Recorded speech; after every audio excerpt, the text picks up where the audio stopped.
Hello everyone, welcome to Inspira. Inspira पे आपका बहुत बहुत स्वागत है।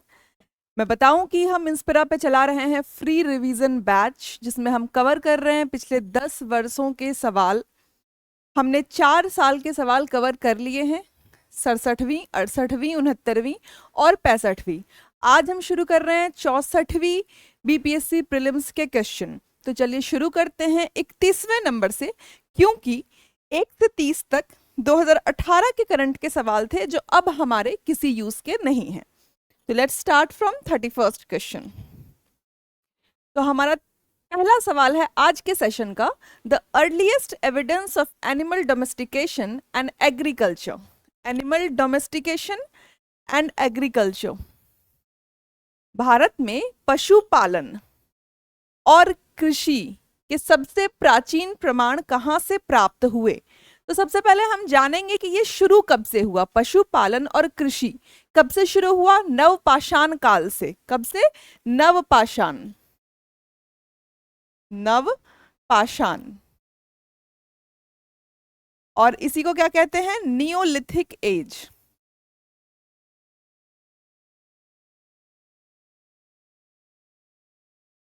नियोलिथिक एज से। और ये सबसे पहले कहाँ शुरू हुआ था? ये मिला मेहरगढ़ में। अर्लीस्ट एविडेंस, सबसे प्राचीन प्रमाण कहां से प्राप्त हुए? मेहरगढ़ में।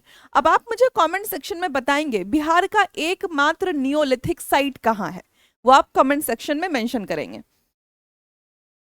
Next, after the Mahaparinirvana of lord Buddha, Mahaparinirvana के बाद प्रथम बौद्ध सभा का आयोजन कहाँ हुआ?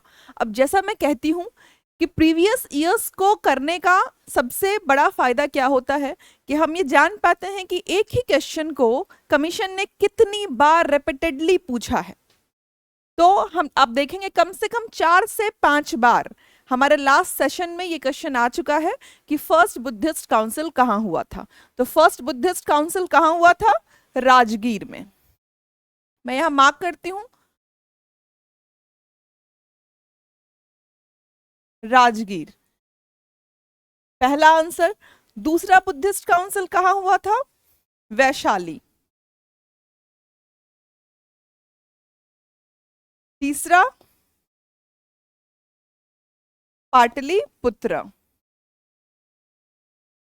और चौथा कुंडलग्राम।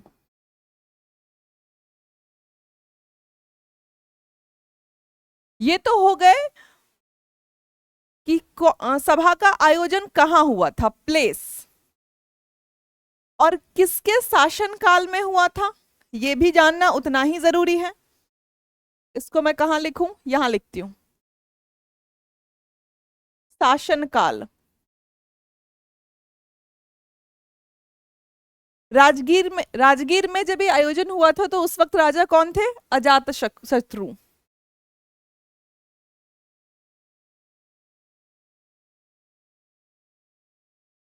वैशाली में कालाशोक।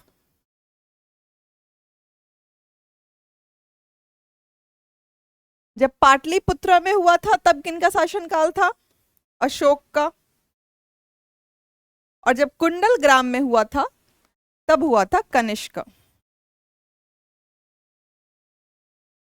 ये चारों बौद्ध सभा एग्जाम पॉइंट ऑफ व्यू से बहुत इंपॉर्टेंट है, या आपको याद होने चाहिए, on the tip of your tongue. Next हमारा क्वेश्चन है, who among the following first issued gold coins on a large scale? निम्नलिखित में से किसने सबसे पहले बड़े पैमाने पर स्वर्ण मुद्रा जारी की थी? किसने जारी की थी? कुषाण वंश। अब कुषाण वंश के राजा का नाम इसमें क्या दिया हुआ है? वीमा कडफिसस। कौन सा वंश था? कुषाण वंश, कुषाण डायनेस्टी। इन्हीं के राजा कौन थे? कनिष्क।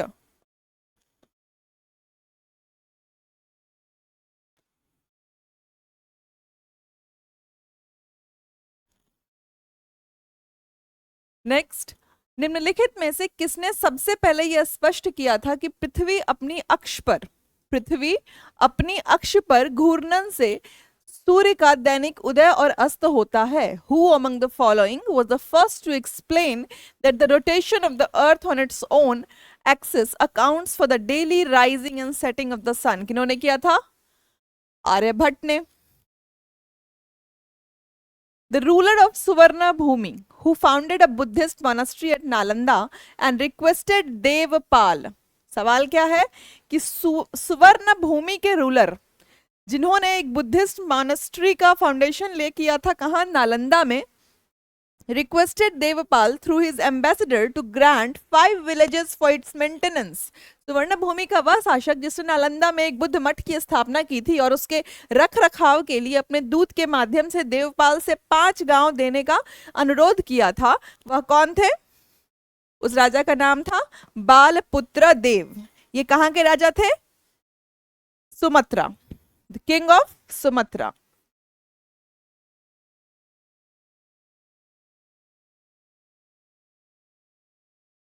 King of Sumatra. अगला हमारा सवाल है Periplus of Erythraean C. BPSC ने कहा कि इनके राइटर हैं एनोनिमस, तो आंसर भी दिया none of the above. Periplus of Erythraean Sea के राइटर का पता नहीं है, वो एनोनिमस है. ये कहीं भी मिला नहीं तो आंसर गया ई.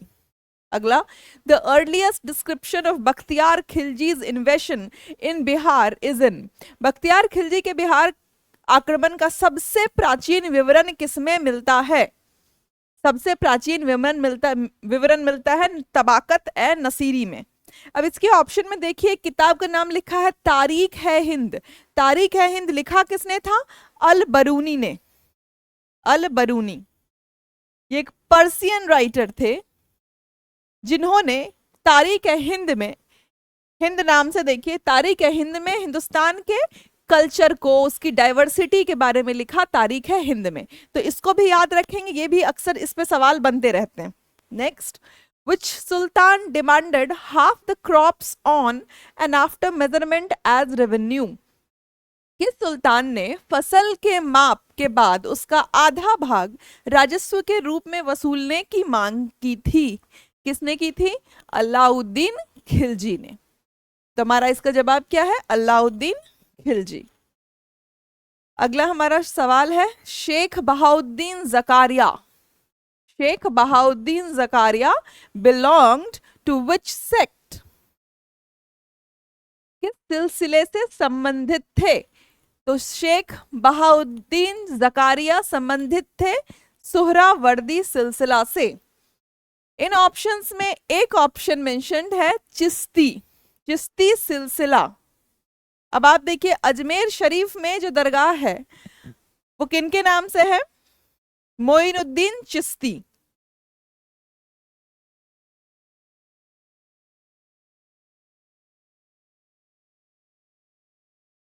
चिश्ती सिलसिले के ही एक फॉलोअर का नाम क्या था? एक डिसाइपल थे उनके, कौन थे?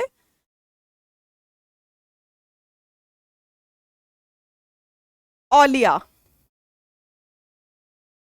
और कुतुबुद्दीन बख्तियार काकी.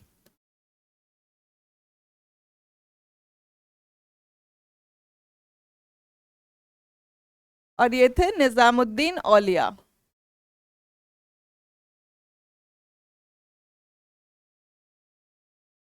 Next, who among the following rulers divided his troops into units of 200, 250 and 500? निम्नलिखित में से किस शासक ने अपनी सेना को 200, 250 और 500 की इकाइयों में विभाजित किया था? किसने विभाजित किया था? ये सूरवंश ने किया था. ये जो इनिशिएटिव थी वो थी सूरवंश की. और सूरवंश के 2 राजाओं का नाम यहां दिया गया है. कौन कौन से? शेरशाह और इस्लाम शाह. इसलिए जवाब क्या जाएगा? E. More than one of the above. Next, Akbar के समय इलाहाबाद में 40 स्तंभों वाला महल बनाने के लिए 5000 से 20,000 लोगों ने 40 वर्षों तक कार्य किया. यह किसने कहा? William Finch. Next, Which sultan was reputed to be Akbar of Kashmir? किस सुल्तान को कश्मीर का अकबर कहा जाता था? ये सवाल नहीं कुछ तो बीपीएससी में कम से कम 3 से 4 बार पूछा गया है, तो इसका मतलब है इसके आने के चांसेस आगे भी हैं। तो इस सवाल को एज इट इज याद कर लेंगे कि अकबर, कश्मीर का अकबर जो कहे जाते थे वो थे सुल्तान जैनुल अबेदीन। अगला सवाल है, who began the Faraizi movement? फरियादी आंदोलन की शुरुआत किसने की थी? हाजी शरीतुल्लाह ने। और इनको बनाए रखने का काम किसने किया था? इनके बेटे दादू मियां ने। दादू मियां का भी नाम याद रखेंगे, हो सकता है आपसे आगे कभी पूछ दे। दादू मियां। अगला सवाल, who wrote the book poverty and un-British rule? Poverty and un-British rule in India. पुस्तक किसने लिखी? किसने लिखी भाई? दादा भाई नारोजी। बुक्स और ऑथर के नाम बिना कुछ सोचे याद कर लेंगे, खासकर जो प्रीवियस ईयर्स क्वेश्चन में पूछ लिए गए हैं, मतलब they are of utmost importance. ये इन किताबों के नाम कभी भी दोहराए जा सकते हैं, तो बुक्स और ऑथर्स ऐसे याद कर लेंगे। अगला सवाल, when were the rights of the tenants on land in Bengal and Bihar recognized by the Bengal Tenancy Act? Bengal एवं बिहार में किसानों के भूमि अधिकारों को कब मान्यता दी गई थी? ये मान्यता दी गई थी 1885 में। 1885 साल बहुत महत्वपूर्ण है, और क्यों? क्योंकि कांग्रेस पार्टी का गठन इसी साल में हुआ था, तो इस वर्ष को हम बहुत इंपॉर्टेंट मार्क करेंगे। क्यों? क्योंकि Congress party was formed in this particular year. हमसे पूछ ही लेते हैं कि कांग्रेस पार्टी का गठन कब हुआ था, तो 1885 is an important year. Next, when did Bihar became separate province in India? ये सवाल कितनी बार आया होगा? कम से कम हर ऑल्टरनेट पेपर में आता है। तो 1912 में बंगाल से अलग हुआ था, और उड़ीसा से कब अलग हुआ था? 1936।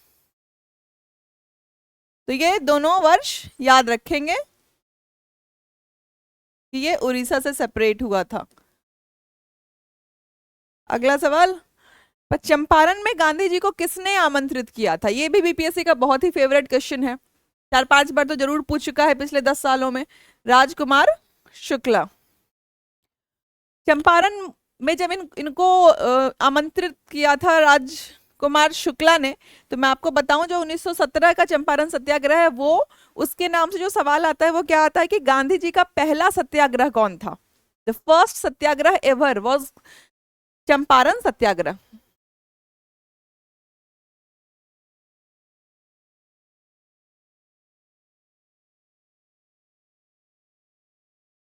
Champaran satyagraha, the first satyagraha ever. अगला, who raised the flag of independence at the Congress session of 1929? पहले तो ये जानेंगे कि 1929 में कांग्रेस का सेशन हुआ कौन सा था? लाहौर सेशन। और फ्लैग किसने, अधिवेशन में स्वतंत्रता का झंडा किसने फहराया था? पंडित जवाहरलाल नेहरू ने। अगला सवाल, बिहार सोशलिस्ट पार्टी की स्थापना कब हुई थी? अभी अगर आप 65वीं के सीरीज को देखेंगे, जो 65वीं के 3 सेशन हमने लिए हैं, उसमें कम से कम 2 बार ये सवाल आया है अलग अलग फॉर्म में, और मैंने दोनों ही बार इसको बहुत डिटेल में बताया है कि बिहार सोशलिस्ट पार्टी का गठन कब हुआ था? 1931 में। और किन लोगों ने मिलकर बनाया था? इनको बनाया था राम वृक्ष बेनीपुरी। ये नाम मैंने वहां भी मेंशन किया है कई बार, बेनीपुरी।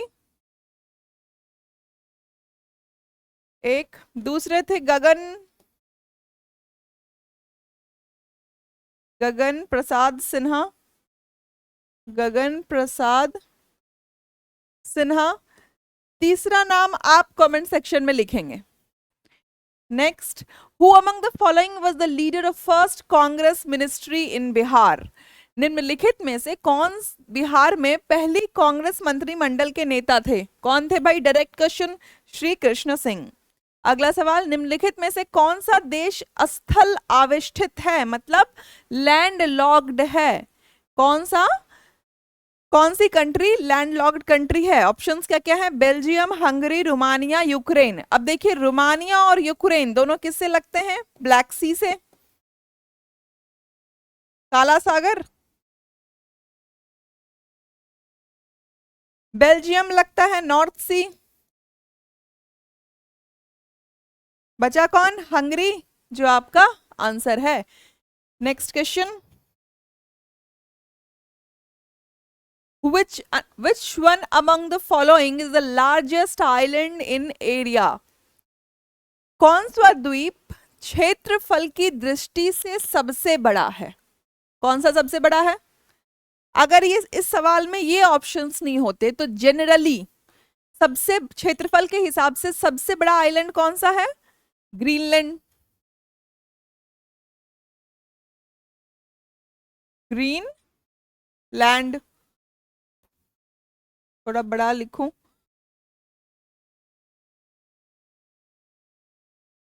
पहला कौन सा है? ग्रीनलैंड।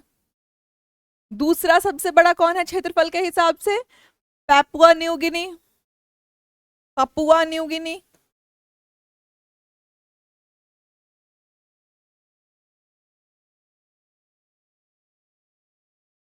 तीसरा है हमारा बोर्नियो। लेकिन यहां क्योंकि ये दोनों मेंशन्ड नहीं है तो इस सवाल का जवाब होगा बोर्नियो।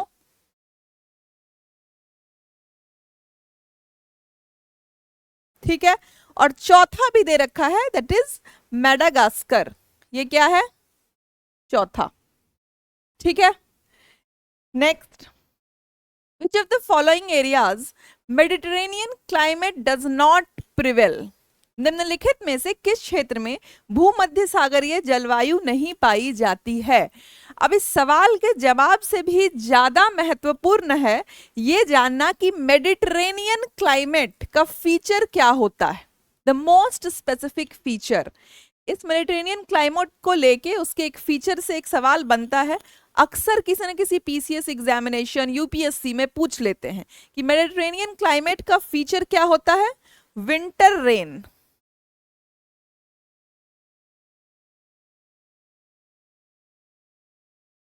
ठीक है, ये इसका स्पेसिफिक फीचर है। अब हमारे पास सवाल क्या है कि निम्नलिखित में से किस क्षेत्र में भूमध्य सागरीय जलवायु नहीं पाई जाती है? नहीं पाई जाती है किसमें? पैम्पस में। अगला सवाल, the country which is the largest silk producer. Largest silk producer कौन सा है? विश्व में रेशम का सबसे बड़ा उत्पादक कौन सा देश है? चाइना।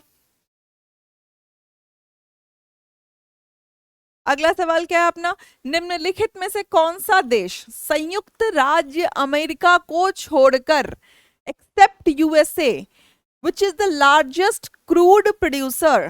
कौन सा है क्रूड ऑयल का प्रोड्यूसर लार्जेस्ट? Saudi Arabia. ठीक है। और नेचुरल गैस का दूसरा कौन सा है यूएसए के बाद? रशिया। अगर यही हमसे नेचुरल गैस पूछ लेता तो हमारा आंसर क्या हो जाता? सेकेंड नंबर रशिया और पहला यूएसए। अगला सवाल, which one of the following is not a part of the Meghalaya plateau? क्या सवाल है कि मेघालय पठार का इनमें से कौन सा भाग नहीं है? गारो, खासी, जैंतिया। ये तीनों नाम एक साथ आते हैं तो ये तीनों मेघालय के पार्ट हैं। तो कौन नहीं है? भुवन हिल्स। अगला सवाल, निम्नलिखित में से कौन सा दर्रा सबसे अधिक ऊंचाई पर स्थित है? The pass which is situated at the highest elevation कौन सा है? नाथुला पास। कहाँ है ये? सिक्किम में। सिक्किम को कहां से जोड़ता है? तिब्बत से। Connect Sikkim to Tibet.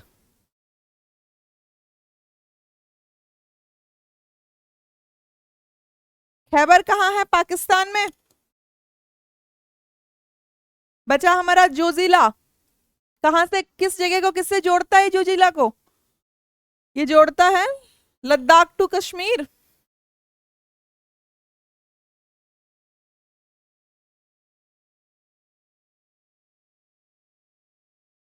और रोहतांग किसको जोड़ता है? Manali to Kashmir, sorry sorry, Manali to Ladakh, एक मिनट एक मिनट, लेह टू कश्मीर,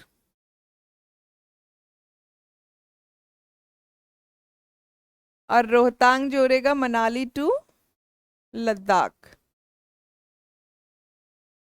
ठीक है, तो हमारा अगला सवाल है, Karewa soil which are useful for cultivation of जाफरान।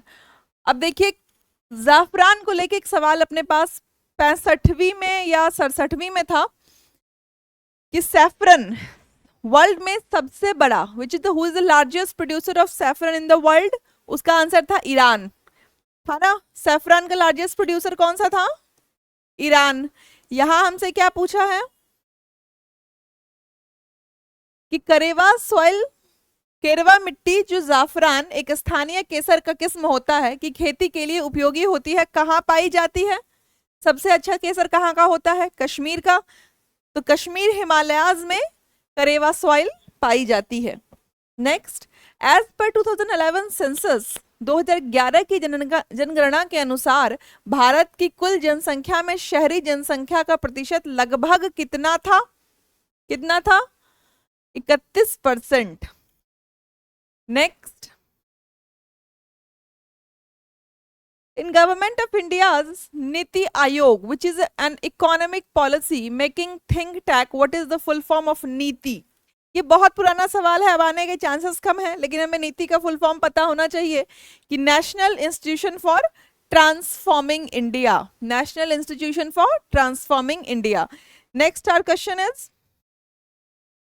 after independence in which year were the Indian states reorganized on the linguistic basis? स्वतंत्रता के बाद भारतीय राज्यों का भाषाई आधार पर पुनर्गठन किस वर्ष हुआ?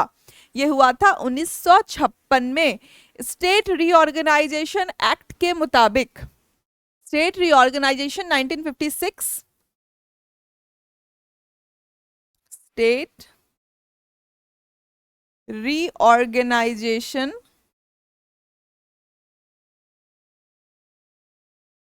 एक्ट 1956 के मुताबिक 14 राज्यों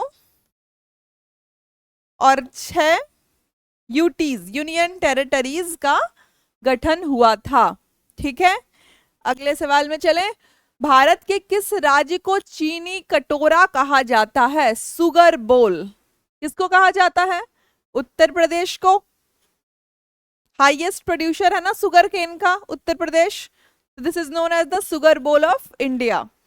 next, in which of the following minerals India leads, यहां इन होगा, इंडिया लीड्स इन प्रोडक्शन, इसको इन कर लेंगे, in production, India leads production in the world. निम्नलिखित में से किस खनिज के उत्पादन में भारत विश्व में अग्रणी है? किसमें है? Sheet mica. ठीक है, और शीट माइका भारत में कौन से राज्य में सबसे ज्यादा होता है? आंध्र प्रदेश। करीब 60% शीट माइका का उत्पादन भारत विश्व में कंट्रीब्यूट करती है, और भारत में सबसे ज्यादा कहां है? आंध्र प्रदेश। अगला सवाल, Bihar as an Indian state was formed in, Bihar एक भारतीय राज्य के रूप में कब गठित हुआ था? कब गठित हुआ था? जब Indian state was formed in 1912। Okay, अगला, which one of the following parts of Bihar is geological older in age relatively? Bihar के निम्नलिखित क्षेत्रों में से कौन सा भूगर्भीय रूप से सबसे पुराना है? सबसे पुराना कौन सा है? खड़गपुर हिल्स है ना, उसके बाद कौन सा है? रोहतास। ये किसका पार्ट है? ये विंध्याचल का पार्ट, विंध्या हिल्स का। ठीक है, नॉर्थ वेस्टर्न हिल्स कौन सा हो गया आपका? उत्तरी चंपारण, ईस्ट चंपारण वाला एरिया, जो पूर्वी चंपारण है, ये किसका पार्ट है? शिवालिक्स का। तो दूसरे नंबर पे ये आ गया खड़गपुर हिल्स, फिर आ गया आपका रोहतास प्लेट्यू जो विंध्या का पार्ट है, फिर आ गया नॉर्थ वेस्टर्न जो शिवालिक्स का, और आखिरी में सबसे सबसे नया कौन सा है, नॉर्थ गंगा प्लेन्स। ठीक है, ये आज का हमारा सेशन था जिसमें हमने 31 से लेकर 65 तक सवाल किए हैं।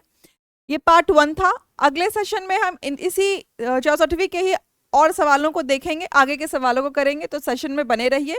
Thank you so very much, keep studying, be healthy, thank you.